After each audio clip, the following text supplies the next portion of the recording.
मिठी में चोरी के इल्जाम में गिरफ्तार थियल भागचंद मेघवार के फोत थियण वारो मामलो है। नौजवान भागचंद मेघवार की शुरुआती पोस्टमार्टम रिपोर्ट पधरी कई वी है। पोस्टमार्टम कंदड़ डॉक्टर जो चवण हो त तशद्दुद जा निशान न हुआ, मौत जो कारण नथो बुधाए सके।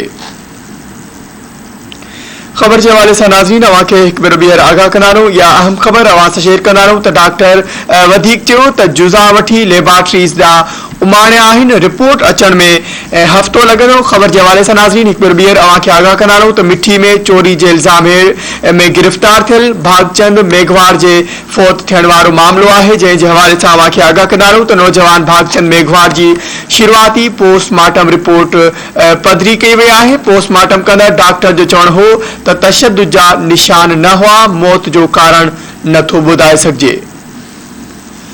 डॉक्टर वधीक चयो त जुज़ा वठी लेबॉरेटरीज़ उमाणिया आहिनि। रिपोर्ट अचण में हफ़्तो लगी सके थो। खबर के हवाले से नाज़रीन अवां खे हिकु भेरो ॿीहर आगाह करे आहियूं या ब्रेकिंग न्यूज़ अवां सां शेयर कंदारूं। इन हवाले से वधीक तफ़सील मालूम कंदासीं। धरती टीवी मिठी जो रिपोर्टर इम्तियाज़ धाराणी असां सां लाइन ते मौजूद है। जी इम्तियाज़ अपडेट कजो, वधीक छा तफ़सील आहिनि?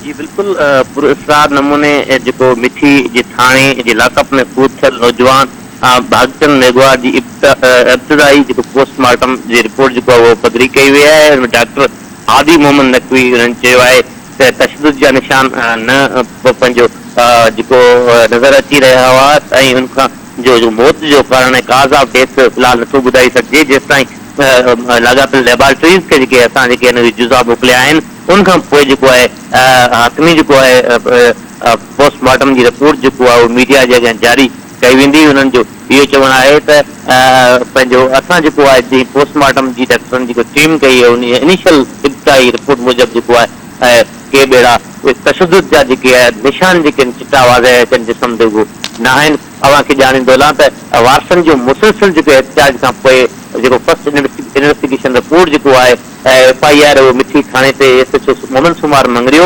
पाकिस्तान पीपल्स पार्टी लेडीज़ विंग जे अॻुवाण समत्रा मंजियाणी ऐं ॿिनि जवाबदारनि जे ख़िलाफ़ जेको आहे उहो 302 जी FIR जेको आहे वारसनि जे जेको एहतिजाज सख़्तु एहतिजाज खां पोइ जेको कटिजी कल कटी वई हुई। उनखां पोइ पोस्टमार्टम करण खां पोइ अबाणी ॻोठ में जेको आहे मक़तूल जूं जेके आख़िरी रस्मूं जेको आहे उहो अदा कयूं वयूं। अञा ताईं जेको आहे का बि गिरफ़्तारी जेको अमल इम्तियाज़ अपडेट करण लाइ अवां जी वॾी महिरबानी। नाज़रीन इम्तियाज़ धाराणी असां खे अपडेट करे मिठी मां या अहम ख़बर अवां सां मिठी का शेयर करे रहियासीं।